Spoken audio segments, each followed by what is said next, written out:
Hey, boys and girls.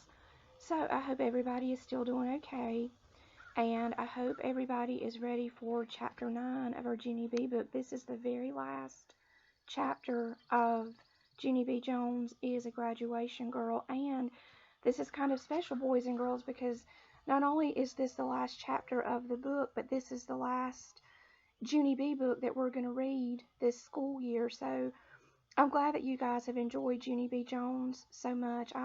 I hope that you'll always love Junie B. as much as I do, and I hope that you'll keep reading the Junie B. books in the future. So let's finish the book and let's find out what happens with Junie B. and her class at their kindergarten graduation. So here we go, chapter 9. And it's called The Time of My Life. Mrs. took me into the hall. She wiped my face with a tissue, and we talked about my graduation gown. Mrs. said I would look darling in that dotty thing, 'cause purple is her favorite color, plus grape juice is her favorite kind of drink. I kept on crying, 'cause I didn't actually buy it, that's why. That means she didn't really believe what Mrs. was telling her. Pretty soon Mother and Daddy came hurrying to room 9. They brought Grandpa Miller with them. Their eyes popped out at my spotty, dotty gown. "I'm sorry. I'm sorry. Please don't yell at me," I said, "'cause I'm already crying, see? Plus, wearing this dumb clown gown will be punishment enough." Mother and Daddy didn't yell. They said we would talk about this problem later. After that, Mother helped me put on my cap and gown, and she hugged me very nice. Then Daddy grinned, and he said I look cute in dots. "She does look cute," said Grandpa Miller, "and not only that, but when she goes on the stage, she'll be easy to spot." He winked at me.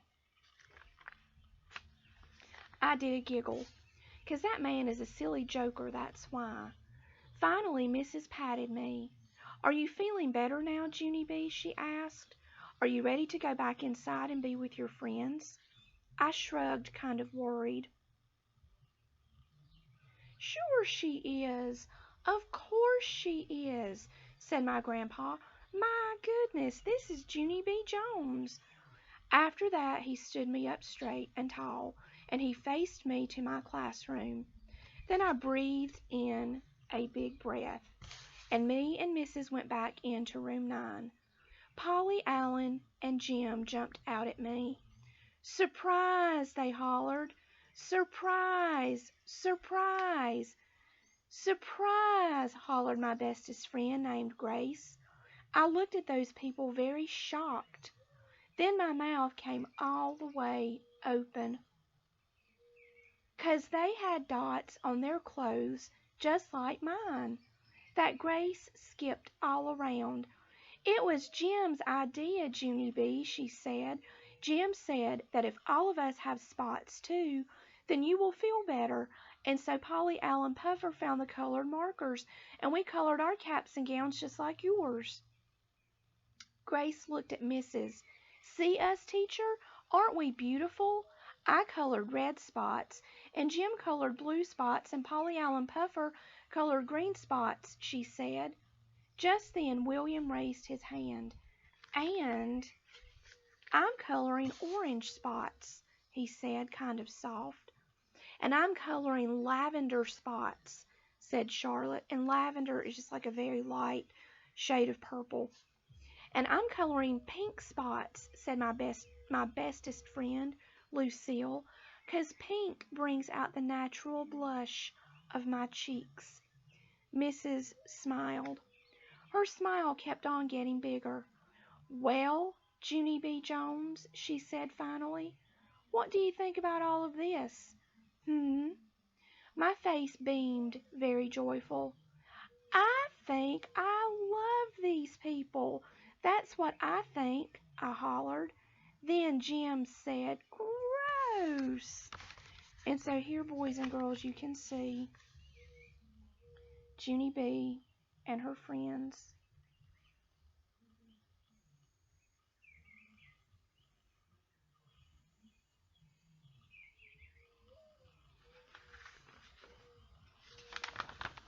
And Polly Allen Puffer said, "Gross," too.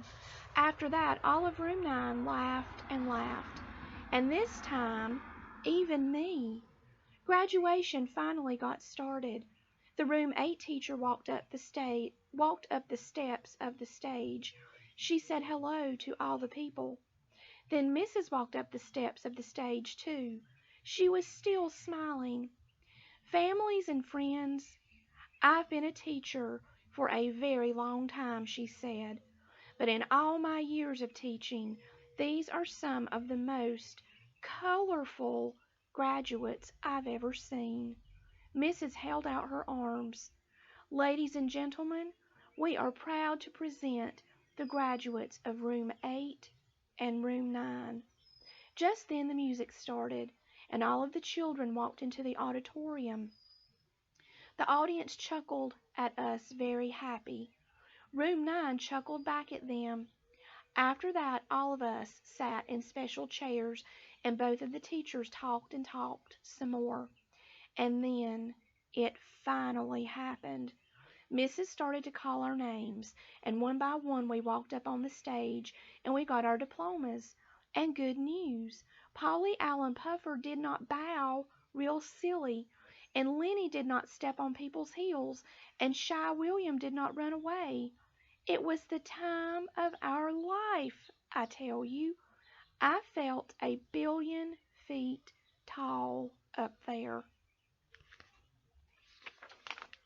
When Mrs. gave me my diploma, she shook my hand real nice. "I'm going to miss you, Junie B. Jones," she said. "You are truly one of a kind." "Thank you, Mrs.," I said. "You are truly one of a kind, too." After that, my Grandpa Frank Miller did a loud whistle, and Mother and Daddy clapped, very proud. And here is the happiest news of all. When graduation was over, Room 9 did not even have to say goodbye to each other, because all of us are coming back to this same school for first grade, so we can play at recess just like Mother said. And guess what else? I can't wait to see those guys again, because we will be friends forever and forever, and always, and I mean it. So here is Junie B getting her graduation diploma from her teacher. And boys and girls, that is the end of chapter 9, and that is the end of this book. So again, I really hope that you guys have enjoyed this, and hope that you will always love Junie B, like I said, as much as I do. So that's it, guys. And I know that we are getting close to the end of the school year, and we're starting to kind of wind things down, but I just want you guys to know that I've enjoyed sharing these read alouds with you. I'm sorry that we weren't able to read Junie B together at school right here at the end of the year, but I'm glad we've still got to do this on the computer, and I've enjoyed doing these read alouds with you every day, and I hope you guys have enjoyed listening to them and watching them. And I just want to tell you all how very much I love you and I miss you, and I really, really hope that you guys have a wonderful summer, and we'll talk again real soon. I love you guys. Bye.